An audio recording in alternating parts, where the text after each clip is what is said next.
서 있는 사람들이라는 제목으로 은혜 받기 원합니다. 참 중심에 서 있다는 것은 대단히 중요한 일입니다. 좌우로 치우치지 아니하고 흔들리지 않고 갈팡질팡하지 않고 중심에 서 있는 성도들이 되시기를 주님의 이름으로 축원합니다. 가정에도 중심을 딱 가장이 중심을 잡고 있으면 가정이 흔들리지 않습니다. 넘어가지 않습니다. 죄악의 임망이 사탄에 넘어가지 않습니다. 세상이 어지러워도 가정이 든든히 중심에 서 있으면 나라가 바로 되는 것입니다. 교회도 우리가 하나님 말씀으로 중심에 서 있으면 교회가 든든히 세워진 것입니다. 우리가 이스라엘 나라의 모세를 알죠. 모세는 이스라엘 나라의 유명한 지도자입니다. 하나님이 세우신 지도자입니다. 치료협에서 종살이에서 하나님이 모세를 중심으로 세워서 애굽 나라를 탈출해서 해방되게 하셨습니다. 그 모세의 후계자로 그 뒤를 이어서 이스라엘의 지도자가 된 여호수아가 있습니다. 여호수아에게 주신 하나님의 첫 번째 교훈은 좌로나 우로나 치우치지 말라라는 것이었습니다. 이 말씀은 여호수아서의 시작이고 끝입니다. 우리가 지금 여호수아서 23장을 읽었는데 여호수아서 시작이자 끝이 뭐냐? 좌로나 우로나 치우치지 말라. 이 여호수아서 23장을 읽어보시면 우로나 좌로나 치우치지 말라고 분명히 말씀해주고 있습니다. 시작과 끝이 우나 좌로 치우치지 말라는 교훈으로 엮어져 있습니다. 그래서 제일 좋은 것은 중심을 잡고 서 있는 것입니다. 할렐루야. 여러분, 이 건물이 4층으로 세워져 있는데 아파트는 15층, 20층, 25층도 있지만은 어느 건물이나 그 중심이 있어요. 중심. 건물에 중심이 있어요. 그래서 옥상에 올라가면은 그 중심이 약간 높이 돋아 있습니다. 이 건물의 방석, 중심이 되는 것입니다. 그러니 건물이 선대히 서 있는 것입니다. 여러분, 참으로 제일 좋은 것은 중심을 잡고 서 있는 거예요. 중심을 흔들리면 마치 고난과 핍박과 고통이 오면 흔들거리고 무너지기 쉽습니다. 어려움을 견디기 어려운 거예요. 그래서 가정에도 아버지가 어머니가 중심을 딱 잡고 있으면 자녀들이 바로 세워지는 겁니다. 자녀들이 아버지 어머니를 본받고 올바르게 자라날 수가 있고 안전하게 성장할 수가 있고 배움의 길을 갈 수가 있고 나중에 결혼의 분가에도 좋은 가정을 또 세울 수 있는 것입니다.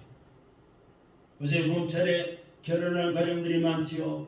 어저께도 어느 집사님 전화했더니 결혼식장에 갔다 온다고 말씀을 하시더라고요. 오늘날 많은 가정들이 결혼한 지 얼마 안 돼서 몇 달, 몇 년 안 가서 이혼한 이유가 뭐예요? 중심이 흔들리기 때문에 그래요. 그 가정을 세우는 남편, 부부가 중심이 흔들리니까 에이 모르겠다 이럴 바에 끝내버리자, 헤어지자. 함부로 말할 수 있는 것입니다. 그러나 중심을 딱 잡고 서 있으면은 가장 좋은 가정으로 세워질 수가 있는 것입니다. 왼쪽으로 치우치는 것을 극자라고 하고 오른쪽으로 치우치는 것을 극우라고 합니다. 극자, 극우. 여러분, 우리나라를 한번 깊이 생각해 보세요. 미국도 마찬가지입니다. 신학이든 사상이든 극으로 치닫는 것은 좋지 않습니다. 제가 한평생 강구하고 노력해온 목회신앙의 중심은 균형 목회, 균형 신앙입니다. 신학을 공부한 목회자가 그거로 극자로 나누어 대립하면은 교회가 흔들거리고 상처를 입게 됩니다. 사상이 극우와 극자로 나누어 대립하면은 국가가 흔들리고 백성이 많은 혼란을 가져오게 되고 상처를 입게 되는 거예요. 그동안 수년 전부터 우리나라의 남북 정상이 여러 차례 만났죠. 가서 돈도 갖다 주고 도와주기도 하고 북한까지 찾아가서 만나서 악수하고 껴안기도 했죠. 우리가 기억나잖아요. 김대중 대통령이 더군다나 앞장서게 문재인 대통령도 갔다 왔죠. 그렇게 남북의 정상이 만나긴 했지만은 나라가 어려운 가운데 있습니다. 우리 대한민국 남한은 남한대로, 북한은 북한대로 어렵습니다. 북한은 굶어 죽은 사람이 백성들이 몰려서 저 부진이 쏜데 계속해서 미사일만 쏘아대고 미사일 한 대 쏘는데 얼마 값이 난 날아간 줄 아세요? 10만 채 값이 몇 억이 돈이 날아가는 거예요. 핵무기 개발하는 얼마나 많은 돈이 드는 줄 아십니까? 핵무기 개발한 미사일 쏜 돈으로 북한 주민을 풍부하게 먹고 살게 만들 수가 있는데 그렇게 쏘아대는 거예요. 누가 보면 어리석은 짓 같지만은 그 사람들은 그 사람들 나름대로 우선 생각이 있겠죠. 아무리 남북 정상에 만나긴 했지만 나라가 어려운 가운데 있어요. 왜 그럴까요? 수구 세력과 진보 세력이 대립하고 구세대와 신세대가 대결하고 노와 사가 충돌하면 노조와 회사가 충돌하면 국가 경제와 인생이 우리 백성들의 생활이 상처를 입고 우진국으로 추락하게 되는 거예요. 그렇기 때문에 이스라엘의 새 지도자로 부름받은 모세 여호수아에게 하나님 말씀하신 우러나 좌우러나 치우치지 말라 교훈을 주셨어요. 그 교훈을 따라 여호수아는 일평생 중심에 서서 흔들리지 않고 치우치지 않고 나라를 잘 다스렸습니다. 오늘도 국가 지도자가 갖춰야 할 리더십 가운데 중요한 것은 치우치지 않는 거예요. 한쪽으로 치우치면 백성들이 고통을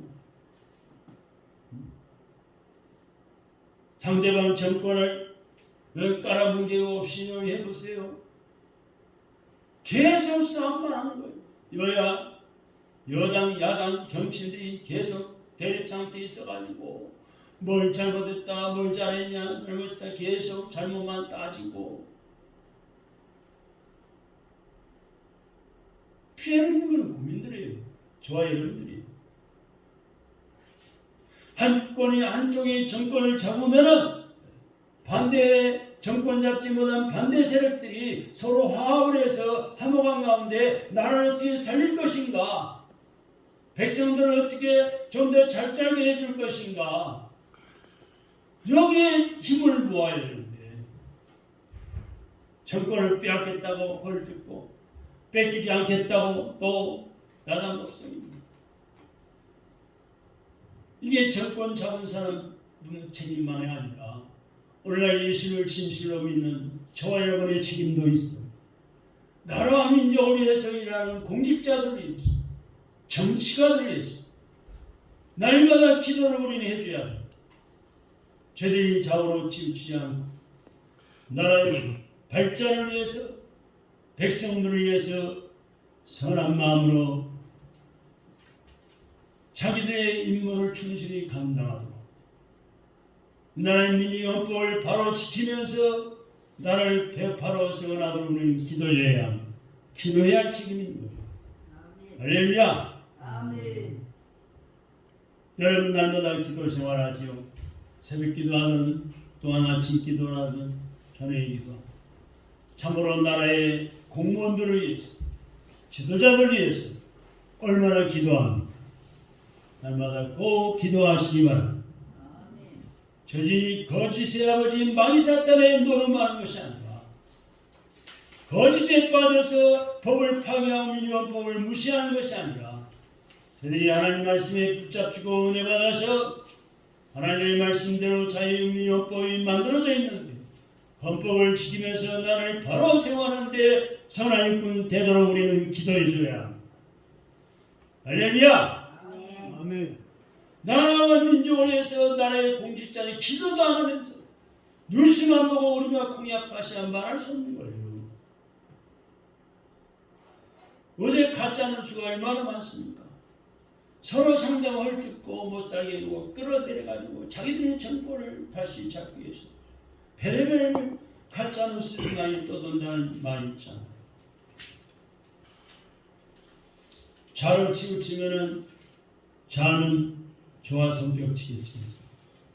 반대편 우는 싫어. 우로 치우치면은 우쪽에서는 쾌재를 부르겠지만 좌는 또 머리를 흔들 것이. 저게 아닌데 머리 흔들 겁니다. 그래서 지도자는 한쪽 편으로 기울어지면 안 돼요. 오늘 성경 말씀에서 분명히 알아야 되겠습니다. 양쪽을 서로 조율하고 통제하고 중심으로 이끌어내는 조율사가 되어야 하는 것입니다. 신앙도 지나치게 신비주의에 빠지면 안 돼요. 성경을 덮어놓고 성경 한 장도 안 읽으면서 자기 생각을 앞세우고 기도만 해서 음성을 들었다든지 계시를 받으려고 한다든지 신비한 체험을 성경보다 더 소중히 여기는 그런 얘기는 신비주의예요. 대단히 위험한 거예요. 교회 담임 목사의 허락 없이 교회 안에서 아무에게나 안수기도를 한다든지 붙잡고 기도를 한다든지 예언해 준다든지 하는 행위는 역시 치우친 신앙인 것입니다. 우리 교회 연마들에게 있을 때 어떤 권사님은 다른 교회에서 오신 분인데 아예 명함을 봐가지고 예언기도 안수기도 해준다고 다니더라고요. 대단히 잘못된 거예요.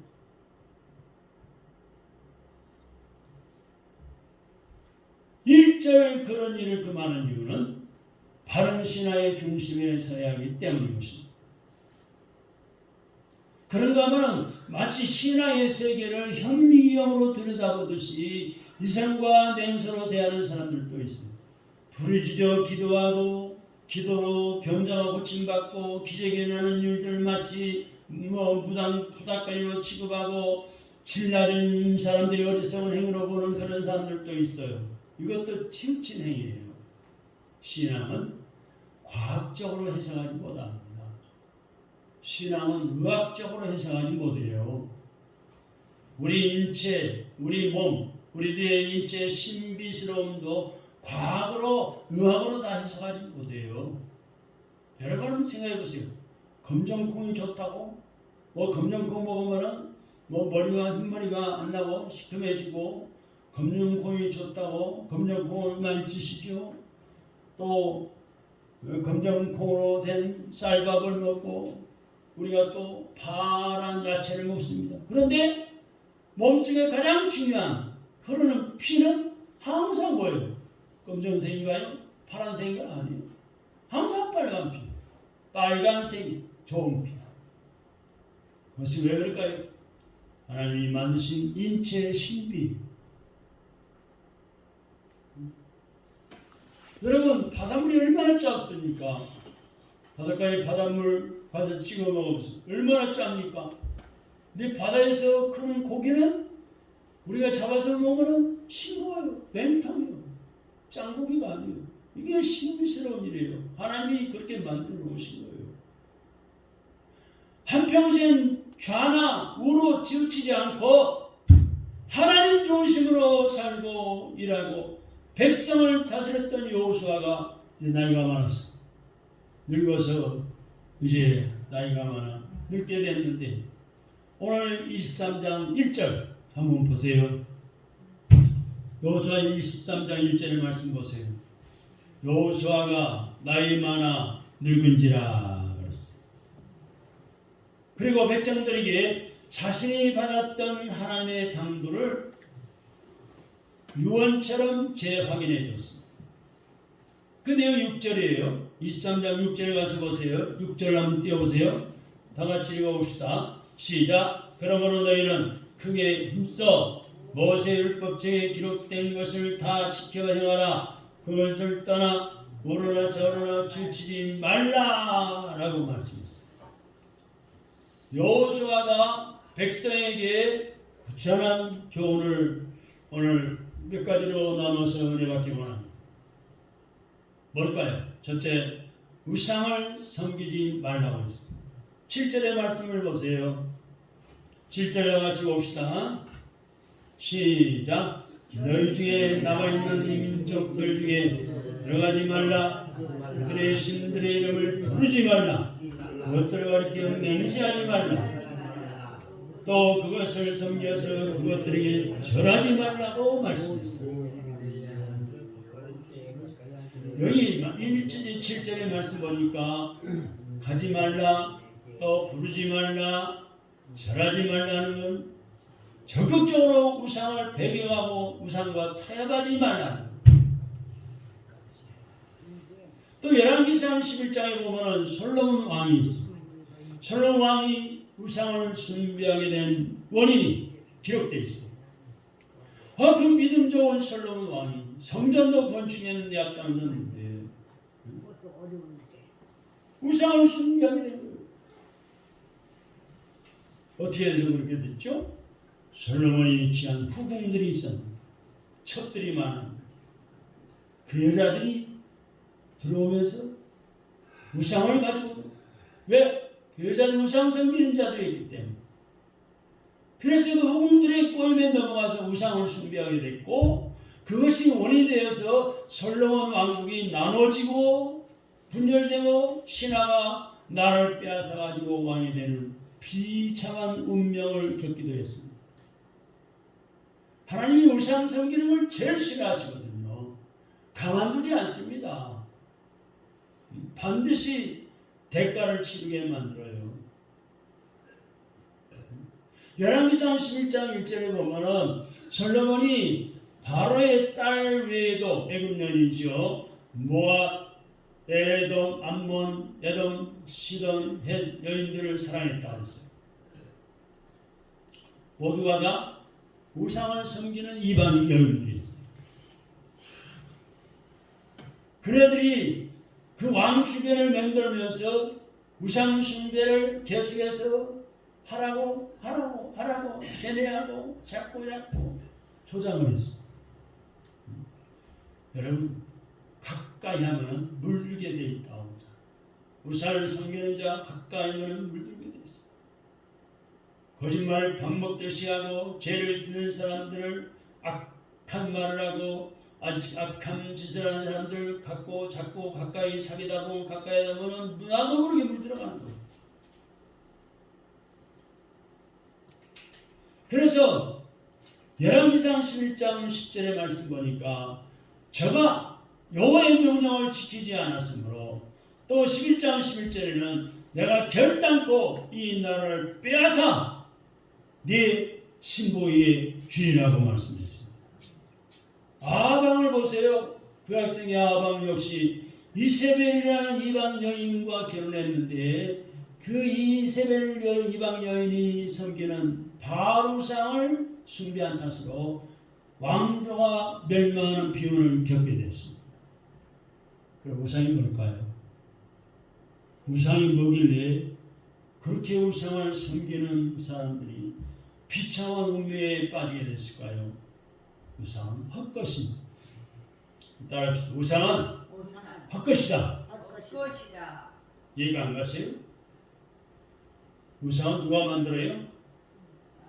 사람입니다. 사람이 깎고 새기고 부어 만든 게 우상. 그러면은 우상은 사람이 만든 건데 사람이 깎아서 새기고 부어서 우상을 만든 건데 사람이 만들었으니 사람보다 못한 것이 우상이에요. 사람보다 못한 걸 섬기니 그게 되겠어요? 그래가지고 뭐가 되겠어요? 사람보다 못한 것이 되죠. 데살로니가전서 1장 9절의 말씀 보면은 우상을 버리고 하나님께로 돌아와서 사시고 참되신 하나님을 섬기라 라고 말씀했어요. 한번 따라합시다. 데살로니가전서 1장 9절. 우상을 버리고 하나님께로 돌아와서 살아계시고 참되신 하나님을 섬기라. 여러분, 다행히 예수 믿어 하나님을 섬기게 된 것을 축복합니다. 그러나 여러분의 가까운 가족들, 친척들, 친구들, 이웃들 아직도 우상에 빠져 있으면 담대하게 전해야 합니다. 우상을 버리고 하나님께 들어와서 복이 있는 하나님을 섬겨라. 그리고 복 받으시고 구원받고 천국갈 준비하며 사십시오. 담대하게 우리는 전해야 합니다. 예수 믿는 내가, 하나님 믿는 내가 전한 누가 전하겠어요? 우상 섬기는 사람이 하나님 섬기라고 전하겠어요? 하나님 알지도 못하는 요한일서 5장 21절에 보면 자녀들아 너희 자신을 지켜 우상에서 멀리하라 라고 말씀했어요. 사랑하는 성도 여러분, 오늘날 그러면 우리의 우상은 뭘까요? 오늘날 우리의 우상이 뭘까요? 오늘날의 우리의 우상은 하나님보다 더 소중하다고 여기고 그것들 때문에 하나님을 소홀히 한다면 그것이 바로 우상. 주일날이면 하나님 말씀으로 주일 성사하면서 육신의 일을 쉬면서 하나님을 섬기는 데 온 정성을 쏟고 예배를 드려야 되는데 내가 하나님 섬깁니다, 하나님 믿습니다 표시가 뭐예요? 예배예요. 예배. 말로만 하다 보면 끝나 말이 소리가 없어지면 끝나는 거예요. 그러나 내가 하는 이 살아있는 몸이 하나님 앞에 나와서 하나님 섬기는 모습을 예배를 통해서 보여드리는 거예요. 하나님 앞에 예배를 올려드리는 거예요.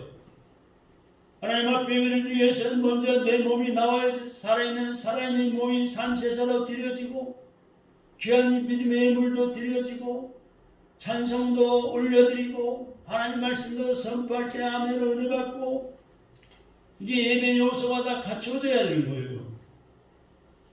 그 모습을 보고 하나님이 너 나를 잘 예배하는 참 영광을 돌리는구나 고맙다 이런 마음으로 하나님 우리에게 예배 시간을 통해서 심령을 치료하시고 영혼을 잘되게 하시고 마음의 상처를 치료하시고 낙심한 자의 소망을 주시고 육신의 질병도 치료하시고 강건해지는 축복을 누리며 한 주간 또 승리하며 사는 거예요. 할렐루야. 오늘날 우상이 뭘까요? 그것이 권력일 수도 있어요. 권력 때문에 주의를 못 지켜. 권력 유지하기 위해서 이 사람 저 사람 만나야 되고 권력 때문에 예배도 못 드려. 그게 우상이에요. 명예도 우상일 수 있어요. 명예가 우상일 수도 있고 인기가 우상일 수도 있어요. 인기 관리, 인기를 높이기 위해서 주일도 엄하고 예배도 못 드리고 그게 우상이에요. 돈일 수도 있어요. 돈 많아갖고 돈을 더 벌기 위해서 주일도 못 지키고 쉬지도 못하고 예배도 못 드리고 그게 우상이에요. 사람일 수도 있고 직장일 수도 있고 내가 오늘 꼭 누구를 만나야 되는데 주일도 못 지키고 예배도 못 드리고 하나님 앞에 어떻게 그게 우상인 거예요. 그 사람 때문에 직장 오늘 빠지면 안 되는데 오늘 빠지면은 월급이 깎이고 쫓겨날지도 모르는데 그래서 주일도 예배도 못 드리고 그게 우상이에요. 그러면 주일 지킬 수 있는 직장으로 바꾸면 될 거 아니에요. 기도해서 하나님 앞에 주일 생활할 수 있는 직장을 나를 구해서 더 좋은 직장을 나를 기도해서 직장을 바꿔야 돼요. 또한 그것이 사람일 수도 있어요. 여러분 목사도 사모님도 다 사람이에요. 아플 수도 있고 다칠 수도 있어요. 병원에 갈 일도 생겨요. 나이가 들어가면 병원에도 자주 가게 되더라고요. 그러면 예약 날짜를 물어봐요. 의사가. 며칠 날 예약을 하시겠어요? 며칠 날 잡을까요? 그럼 우리 예수 믿는 사람은 반드시 주일날 8시간을 피해서 예약하면 되는 거예요.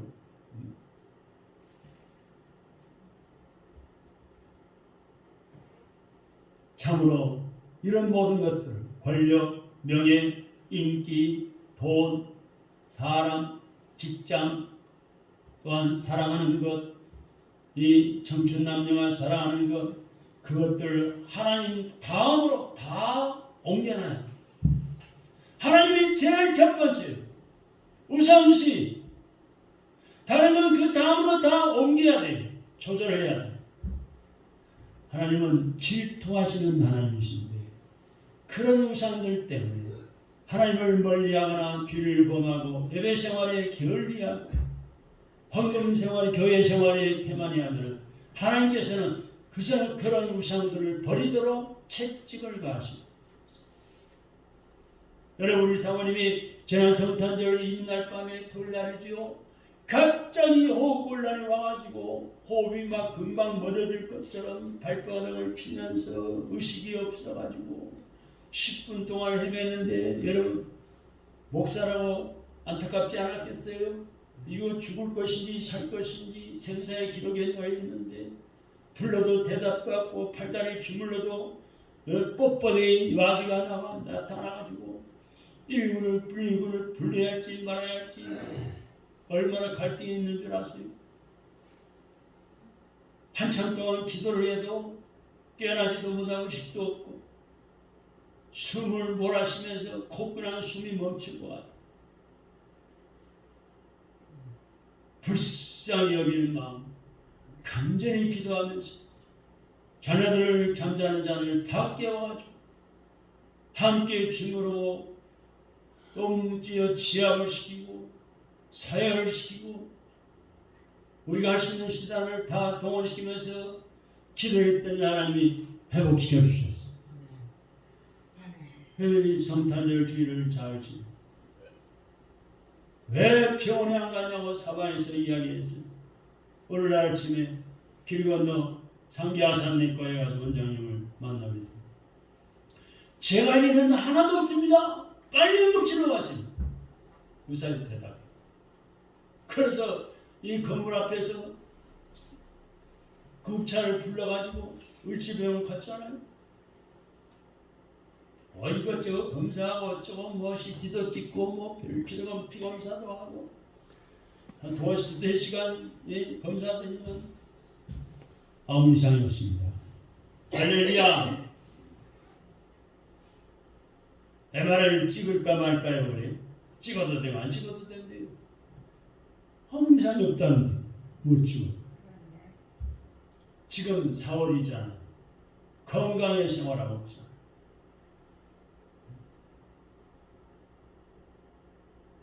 여러분, 하나님이 최고예요. 할렐루야. 따라합시다. 내가 믿는 하나님이 최고다. 하나님이 최고다. 다른 것들은 다만 다음으로 미루는 거예요. 하나님이 섬기는데 앞장서는 거예요. 하나님이 가장 기뻐하시고 은혜 주시고 복 주신 게 뭐예요? 예배예요. 예배. 교회 예배로 만족하지 마시고 가정에서도 가정 예배를 드리세요. 혼자라도 드리세요.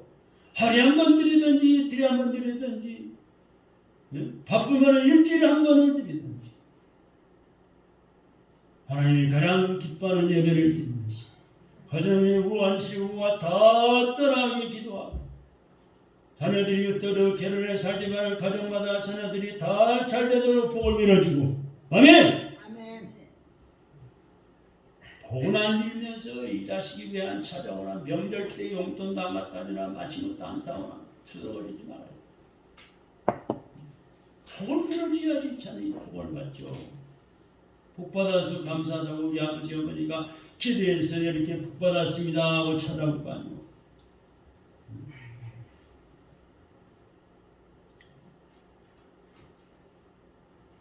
그러므로 이런 것들은 모든 육신의 것, 세상 것들은 하나님 다음으로 내려놓고 먼저 하나님의 나라와 하나님의 의를 구하기 위해서 마태복음 6장 31절의 말씀처럼 너희는 먼저 하나님의 나라와 의를 구하라. 그리하면 모든 것을 너희에게 더하시라고 말씀했는데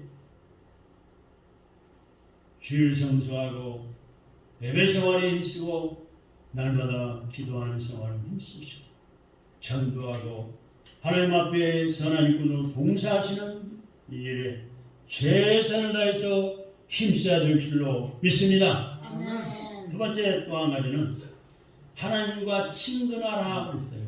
오늘 8절의 말씀. 8절 말씀 보세요. 8절 띄워봐요. 8절 나같이 읽어봅시다.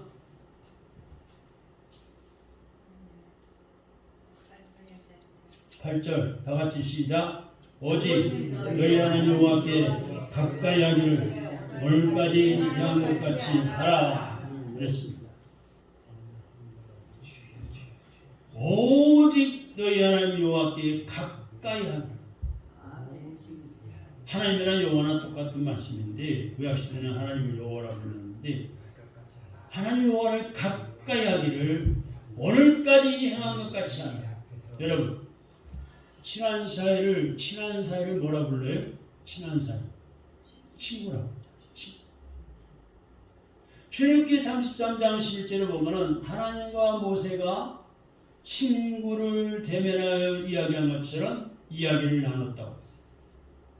우리도 기도가 뭐예요? 기도할 때 내가 친한 친구를 만나서 이야기하는 것처럼 이야기를 나누는 거예요. 그게 기도예요. 밑에 예수님의 끝에 예수님의 이름으로 기도합니다. 이사야 41장 8절에 보니까 아브라함을 나의 벗이라고 했어요. 하나님께서 나의 친구라고. 가까이 함께하는 사람일수록 어때요? 사이가 좋아집니다. 하나님과 전능하신 하나님과 전지하신 하나님과 복주 주는 하나님과 나의 모든 병을 치료하시는 하나님과 나 사이에는 간격도 거리도 제한도 있으면 안 돼요. 거리도 두지 말고 제한도 두지 말고 간격도 주지 마세요. 아주 가까이 하나님과 사귀는 거예요. 하나님을 예배하고 기도하는 거예요. 여러분 포도나무에 가지가 붙어 있어야만이 수분과 영양을 공급받고 사는 것이죠. 내가 전능하신 하나님께 붙어 있어야 내 믿음이 신앙이 죽지 않고 영혼이 죽지 않고 생명을 지키고 사는 것입니다. 할렐루야. 여호수아가 백성에게 전한 교훈을 우리가 지금 듣고 있습니다. 그래서 사도 바울은 사도행전 11장 23절에서 굳은 마음으로 주께 붙어 있으라. 주님은 이 사실을 요한복음 15장 5절에서 보다 더 심도 있게 말씀하십니다. 나를 떠나서는 너희가 아무것도 할 수 없습니다. 요한복음 15장 4절에 보면 가지가 포도나무에 붙어 있지 아니하면 절로 과실을 맺을 수 없음 같이 너희도 내 안에 있지 않으면 그러하리라 했습니다. 주님께 붙어 있으면 되고 붙어 있지 않으면 안 되는 게 없다는 겁니다. 되는 게 없다는 겁니다. 그래서 하나님과 어느 정도 친해야 할까요? 하나님께 붙어 있어야 합니다. 얼마 동안 붙어 있어야 할까요? 영원히 천국 가는 그날까지 천국에서 하나님 보게 될 텐데 붙어 있어야 됩니다. 아멘. 여러분 부자관계, 부부관계, 형제관계, 친구관계는 영원한 세계가 아니에요. 먼저 한쪽에 떠나면 흩어지는 거예요. 헤어지는 거예요. 사별도 있을 수 있고 이별도 있을 수 있잖아요. 그러나 하나님과 나와의 관계는 떠나는 순간부터 메말라 죽기 시작합니다. 내 영혼이 메말라 갈급하는 심령, 영혼이 피폐해지고 메말라. 내가 왜 살지? 뭐 때문에 살아야 하나? 빨리 죽지도 않고 영혼이 죽어가니까 메말라지기 때문에. 내가 죽음 후에 천당할 텐데 천국 가서 하나님 앞에 상 받고 멸류관 받을 텐데 이 땅에서 내가 더 부지런히 살아야지. 선한 일 하며 살아야지. 주님의 몸을 피 흘려 세우신 교회에서 더운 신앙 봉사하며 전도하며 살아야지. 내 영혼이 살아납니다. 영혼이 잘 되면 모든 일이 잘 되고 강건함을 누리게 되어 있습니다. 할렐루야. 아멘. 땅에 심은 나무는 얼마나 가요? 10년, 100년 가도 죽지 않습니다. 우리 엄정 선생님이 그 앞에 땅에 우리 교회 문 나가면 땅 있잖아요. 거기 좀 깨끗이 한다고 작년에 호박농구를 쌌거든. 근데 저거 고양시까지 가가지고 구에다 심은 이 개복숭아 나무를 뽑아버렸어. 안 보여. 아주 작으니까는 잘 안 보이지만 1년생인데 아이고 멀리까지 가가지고 여기다 심어놨는데 모르고 뽑아버렸네. 뭐 들어갔나 하고 한 3, 4일을 포기했어요. 그러다가 혹시나 해서 호박농구를 지지니까 속이 썼나봐요. 젓가락처럼 생겼는데 키는이만. 그래서 죽었나 살았나 보니까 살아있는 것 같기도 하고 죽은 것 같기도 하고 이 뽑아놓으니까 아무튼 심었어요. 믿음으로 깊이 좀 파고 심고 물을 갖다 붓고 그랬더니 지금 살아가지고 잎이 파릇파릇 나고 있어요. 또 언젠가는 죽겠죠. 그러나 그것을 꺾어서 병에 꽂은 꽃은 이 꽃이 참 아름답죠. 이쁘죠. 이걸 잘라서 병에 꽂으면요 1달 넘기기 어려워요. 이 화분에 심어놓으면 1달, 2달도 가고 내년에 또 꽃피고 하나님을 떠나도 잠깐 동안은 잘 먹고 잘 살고 해모아처럼 꾸미고 살 수 있어요. 교회 안 나와도 하나님 떠나도. 그러나 잠깐이면 끝나는 세상. 인생이 잠깐 나이 들고 떠나게 돼 있어요. 가는 건 순서도 없잖아요. 그러므로 우리는 전능하신 하나님, 영원하신 하나님, 하나님을 가까이 합시다. 할렐루야. 영원하신 하나님과 친근히 지냅시다. 아멘. 하나님을 절대로 떠나거나 멀리하지 맙시다. 오늘날 교회가 다 똑같은 교회가 아닙니다. 제가 지난 목요일, 금요일, 목요일인가요? 목요일 날 맞아. 어디 갔다 오다 4호선 당국에 3개월을 내렸어요. 허름한 바지를 하나 사야 되는데 막입을 바지 하나 사 마침 옷가게가 있다. 1번 출구나. 그래서 옷이 엄청 싸요. 바지 하나에 13,000원. 2개를 고르고 그랬는데 그 주인을 보니까 연세가 한 60대 후반 70대 초반대 등치가 크고 근데 그분이 여자가 주인이고 남자는 한 60대 중반 되는데 종업원. 그래서 이제 값을 치르면서 또 바지까지 다 지장을 줄여줘요. 무료로. 사기만 하면은 지장을 줄여줘요. 가져가서 하면은 3, 4천 또 줘야 되는데 다 거기서 해줘요. 그래서 이제 말을 걸었죠. 열심히 드세요. 네, 믿는 어느 교회 나가세요? 하나님의 교회 나갑니다. 아 그래요? 하나님의 교회? 그 예수 안 믿잖아요. 안사람 씨가 하나님이요? 그렇대. 안사람 씨 몇 년 전에 돌아가셨잖아. 그 누가 하나님이요?